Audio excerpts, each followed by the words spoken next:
Everybody, welcome back to my channel. So today's video is going to be all about the books I am excited to read in 2022. So I'm separating this video into two different parts. So one part is going to be books that I'm excited to read from my own collections, the books that I already have that I'm hoping to read this year, and then also my anticipated releases for this year. And I want to do this in the same video just because I don't have a ton of books I'm excited about that are releasing this year. And I think that's just because I haven't really paid too much attention, but I know a lot of the ones I am going to talk about today are ones from authors that I know I really like and ones I've heard other booktubers and things like that talk about.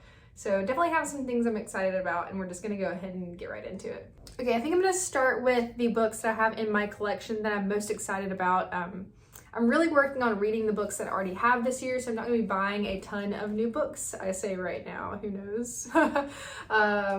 So I'm going to try to read what's on my actual physical TBR this year and not buy too many new books. I do the Book of the Month subscription, so I am going to have some of those coming in, of course. But I'm trying to buy less, and if I do buy, I'm trying to buy secondhand. So yeah, let's just go ahead and get started. I have it separated into genres. I believe I have 10 books, so I narrowed it down to 10. I'm obviously excited to read a lot more than this, but these are like my top excited about that I think I'm gonna really like. So let's start with this is the one, I believe technically it's considered a historical fiction or a contemporary novel, and I've heard a lot of people talk about this one. And it's Malibu Rising by Taylor Jenkins Reid, who is the author of Seven Husbands of Evelyn Hugo and Daisy Jones and the Six. I listened to Seven Husbands of Evelyn Hugo on audiobook. I believe that's the only book I've read of hers, and I really liked it. It wasn't like my top favorite, but I think from the synopsis I like this one more. So this takes place in Malibu in 1983, and it's about like sibling dynamics and relationships, and there's a mystery because I believe one of them dies. And you're following each of the siblings. So Malibu Rising is a story about one unforgettable night in the life of a family, the night they each have to choose what they will keep from the people who made them and what they will leave behind. So this is a lot about interpersonal family relationships and things like that. And it just sounds really good. It takes place in the 80s, which is always cool. So this one I'm excited about that I currently own. And this is from Book of the Month as well. I normally don't buy hardback unless it's through Book of the Month. So also today I am going for kind of like an orange eyeshadow look, and I'm wearing the Too Faced mini palette that is Light My Fire that my brother-in-law got me, very sweet, for Christmas. So yeah. And then let's move on to, this is kind of, I have two specific books here, but I really want to read some of my Stephen King collection this year. Let's see, right here with me I have Cujo. It's a really cool cover that I got secondhand at the thrift store, so I'm really excited about this. Very classic story, I'm sure you've heard of it, about a dog that is supposed to be scary. So I actually haven't seen the movie, which is interesting. So this is on my list to read. I've heard it's really scary. And then I've heard really good things from one of my favorite booktubers is Noelle Gallagher, and she raves about Misery by Stephen King. And I've never read it either, so I want to get to that this year also. I have a couple other ones by him I would hope to get to this year, but I think these are my top ones that I want to make sure I read. Okay. And one of my overall reading goals is to read more graphic novels and manga because it's something that I really like. And so that just in general is on my goal for this year, but specifically one that I just picked up. I can't remember if I posted about it or not or talked about it, but it is Lore Olympus by Rachel Smith. So I love the art style in this, and I didn't read it on Webtoon, or actually I think I started it when it was just on the app, but recently it's become a hardback version. And the art's just really cool and pretty, very graphic. There are some content warnings with this. She actually puts a content warning in the very beginning, which is really cool. If you want to zoom in and read that. I don't know if you can, but I'm really excited to get to this. It's pretty thick, but it also is a graphic novel, so I feel like it'll be a fairly quick read. So. Okay, and next up we have some fantasy, which is kind of the genre I've been leaning most towards recently. Actually, right now I've been reading a lot of thriller mystery. I don't know if it's the time of year, but I'm sure here soon I'll get back into fantasy. I was taking a little bit of a break because I just read almost the whole Court of Thorns and Roses series, and so I kind of wanted to, I don't know if anybody else is like this, I'm very much a mood reader, but I don't want to like burn myself out on a certain series or a certain genre, so I try to like alternate it pretty regularly. I don't know if that makes sense, but number one here is gonna be, and these are in no particular order, I just want to read these this year, is the sequel to one of my favorite books, which I talked about in my last video, Six of Crows sequel, Crooked Kingdom. So I want to get to this book for sure this year, probably in the next month or so. It's pretty big, but I absolutely adored the first book and all the characters and the world building and the magic and everything. So this is on my list to read as soon as possible because I know that I'm gonna love it. And I've heard it's sad. I've also heard it's not quite as good as the first one, but I'm gonna try to go in with an open mind. Okay, next up, I'm a big fan of the Disney retellings or the Disney Twisted Tale series. So I have two, I only have one with me right now. I have two that I'm really looking forward to reading this year. Or this had that dang sticker sticky on the front. But this is What Once Was Mine, which is the Rapunzel or the Tangled retelling, and it's what if Rapunzel's mother drank a potion from the wrong flower. I'm a big fan of Tangled and Rapunzel, so I'm really excited to get to this. If you don't know what these are, they're kind of like Disney what if stories. So I think they're considered YA, but I really like them. And this cover is really pretty too. I got a close up look. But I really like these. I have a good bit of them, and I collect Disney books. So this one and the Hercules one is what I'm excited to get to as well. Okay, so this one I got for Christmas from my brother and my brother's girlfriend, and it is The Rise of the Kiyoshi, which I love Avatar: The Last Airbender, so I'm really excited to read this story. This is kind of just dives into the lore of her backstory. She was one of the avatars before Aang. And it sounds really good. I've wanted this book for a long time and I finally got it for Christmas. So this is on my list, one of the ones I'm most excited to read this year. Okay, diving into the total opposite end of the spectrum from that is my more like adult fantasy or more like spicy fantasy that I want to read. All three of these, or these next two, I'm going to try to read with my friend Katie and do buddy reads for. But next up in the Court of Thorns and Roses series, we have A Court of Silver Flames. You've probably seen these discussed a lot on BookTube and Book Talk, but one of my favorite series. I love A Court of Wings and Runes, probably my favorite one, which I dive more into why I like it so much and why I like the whole series in my last video. If you want to check it out, I'll try to put it in the cards as well or on the end screen. But it's my last video, so. But yeah, this one also kind of matches my eyeshadow today. I just noticed that. This book is thick, so we're gonna try to read this later in the year, I believe, to kind of space it out a little bit. But yeah, I'm excited about this one. Really excited to finish the series, but also sad. But I know there's more coming out, so that's fine. Okay, and next up, again by J Maas, I'm gonna start the Throne of Glass series this year. I've also heard that this series is really good. I don't know if it's gonna be better to me than A Court of Thorns and Roses. Some say you either like very much like this series more or you like the other more. So you kind of, I hope that I just like both and that I don't have to pick, but I'm gonna start this year. I'm really excited to start this series this year. There's quite a bit of books in it. So I'm gonna have to purchase those. So that is gonna be, I'm gonna try to find them secondhand, but excited for this one. And then lastly, I am excited to start Zodiac Academy, which from what I've been told is kind of like adult Harry Potter, or more like mature Harry Potter. So you're following like this mythical academy. It sounds really interesting and really, I've heard the series as a whole is heartbreaking, and there's a lot of books in this series as well. So I'm excited to start this year, hopefully, probably around like October, because I feel like that'd be fun because like witchy and like that sort of vibe. So me and Katie are gonna read this one together at some point this year. All right, if any of those stuck out to you guys of what I should read first, then let me know. Those are all one of the most anticipated books on my physical list this year. So next we're gonna move on to books that are coming out this year that I'm excited about. So let's get started. So obviously I don't have these books because they haven't released yet, but I'm gonna put a picture on the screen and maybe like the Goodreads blurb as well. I'm looking at my laptop because I have them written down here, so excuse me.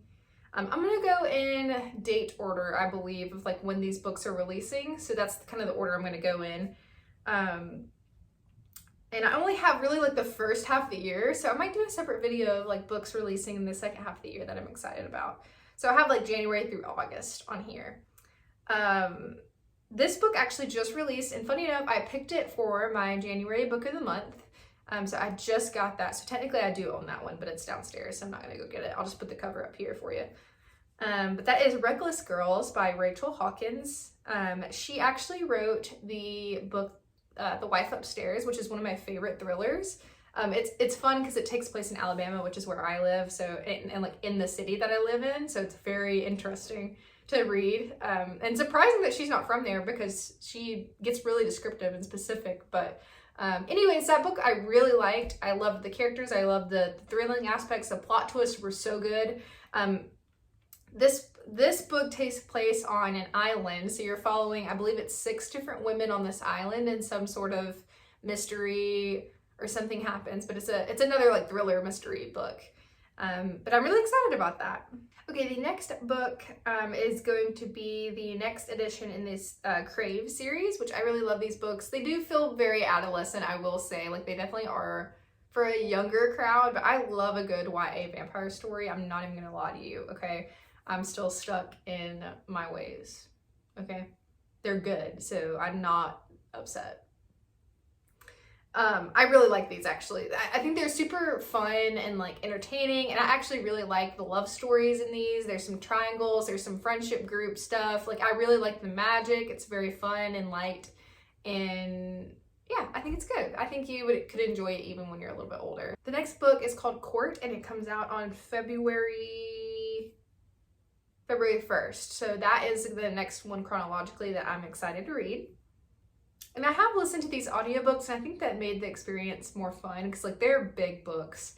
I listen to audiobooks on Libby, and I listen to them on 2x speed, which I know some people think is crazy, but it helps me read faster or listen faster. So these books are really good audiobooks. I think the narrators are really good. They have different voices. They have a couple different voice actors. And so I think when you find a book that has a really good narrator, that really makes a difference. Okay, and I have a couple of different books in May. There is also another book in that Crave series that's coming out. It's like a novella, I believe, that comes out on May 3rd. Oh, also the Crave books are by Tracy Wolff. I know I forgot to mention that. But anyways, the 5th book, or like the novella, which takes place between book 1 and 2, is called Charm, and so that's exciting. I'm gonna read that one for sure. And then actually another book that comes out on May 3rd is this book called Bravery by Maggie Stiefvater. I don't want to butcher that, but I'm gonna put it on the screen. And this is another Disney related book. It's a like sequel to the movie Brave, which I love the movie Brave, and I love Merida, so I'm really excited. I think that'll be good. The cover's pretty, the description sounds interesting, so I'll definitely be picking that one up. Then on May 10th, we have The Lioness by Chris Bojalian. I forget exactly how you say his last name, but I really liked the book The Flight Attendant by him. It was one of the first audiobooks I listened to, and it was absolutely stunning, so I'll probably pick this book up on audiobook. But it was really interesting. This book, I believe, is a historical thriller type. I'm gonna put the Goodreads blurb on there as well, because these books, a lot of them, like I picked this one, or I have this one on my list because I really like the author. This next book is called Lily's Promise, and it comes out on May 22nd, and it is a true story about this woman who is an Auschwitz survivor, from the Holocaust, and it's called Lily's Promise: How I Survived Auschwitz and Found the Strength to Live. And I'm really excited to read this one because I followed their story, I believe, on TikTok. I think it's her and like her grandson is helping her write it as well. I know that that's going to make me cry a lot, but I think it sounds like it's going to be a really moving story that's going to be coming out on May 22nd. Okay, the next book is coming out in June, and it is June 21st, and it is The House Across the Lake by Riley Sager. I love Riley Sager. I've read all of his books, I believe, except the newest one, Survive the Night, that came out last year. This just looks really interesting, and I'm really excited. My favorite book by him is Final Girls, And I've liked every single book that I've read by him. This is a mystery thriller following Casey Fletcher, a recently widowed actress trying to escape a streak of bad press, has retreated to peace and quiet of her family's lake house in Vermont. Armed with a pair of binoculars and several bottles of liquor, she passes the time by watching Tom and Catherine Royce, the glamorous couple who live across the lake. They make for good viewing. A tech innovator, Tom is rich and a formal model. Catherine is gorgeous. One day on the lake, Casey saves Catherine from drowning, and the two strike up a budding friendship. But the more they get to know each other and the longer Casey watches, it becomes clear that Catherine and Tom's marriage is not as perfect and placid as it appears. When Catherine suddenly vanishes, Casey becomes consumed with finding out what happened to her. In the process, she uncovers eerie, darker truths that take a turn to a tale of voyeurism and suspicion, into a story of guilt, obsession, and how looks can be very deceiving. Trademark blend of sharp characters, psychological suspense, and gasp-worthy surprises, Riley Sager's The House Across the Lake unveils more than one twist that will shock readers until the very last page. That sounds exactly like what I want. And I love Riley Sager, and a lot of people say his books all have like a similar vibe, but to me it's a vibe that I like, so I'm gonna get it. Okay, next we have a couple more. July 12th is The It Girl by Ruth Ware is coming out, and I also love Ruth Ware. Similarly to how I love Riley Sager, she writes like mystery thrillers. I think that I like Riley Sager a little bit more. Ruth Ware has one or two books that I didn't love, but most of them I do. I think my favorite one by her is In a Dark, Dark Wood, and The Death of Mrs. Westaway, and The Turn of the Key. I like all three of those a lot. But yeah, this one's called The It Girl. I don't know too much about it. And then next, also in July 20th, we have False Witness by Karen Slaughter. Karen Slaughter wrote the book Pretty Girls, which is one of my favorite thrillers. It's very disturbing, so definitely look at the trigger warnings before you read that, but it's a really good book. There's a lot of twists. It's brutal, but in a good way. And then the last two we have in August 9th, we have Stay Awake by Megan Golden. This one sounds super interesting. I'm going to read a little bit of the description because I remember really thinking this is cool. Megan Golden wrote The Escape Room and also The Night Swim, which are both really, really good. Oh, okay, yeah, this one sounds really kind of like scary and really good. The tagline is a complex thriller that unfolds at a breakneck speed. Stay awake will keep you up all night. Liv Reese wakes up in the back of a taxi with no idea where she is or how she got there. When she's dropped off at the door of her brownstone, a stranger answers, a stranger who now lives in her apartment and forces her out into the cold. She reaches for her phone to call for help, only to discover it's missing, and in its place is a blood-stained knife. That's when she sees her hands are covered in black pen, scribbled messages like graffiti on her skin that say "Stay awake." 2 years ago, Liv was living with her best friend, dating a new man, and thriving as a successful writer for a trendy magazine. Now she's lost and disoriented in New York City and looks like nothing like what she can remember. So it sounds very cool. If it has anything to do with like sleep and dreams and stuff, I love all of that. So that sounds really exciting. So we have a lot to look forward to in 2022. Let me know if any of my books that I listed that I own that I'm excited about, like what you recommend I start with. And then what releases are you excited about for this year? So we'll see you next time. Bye.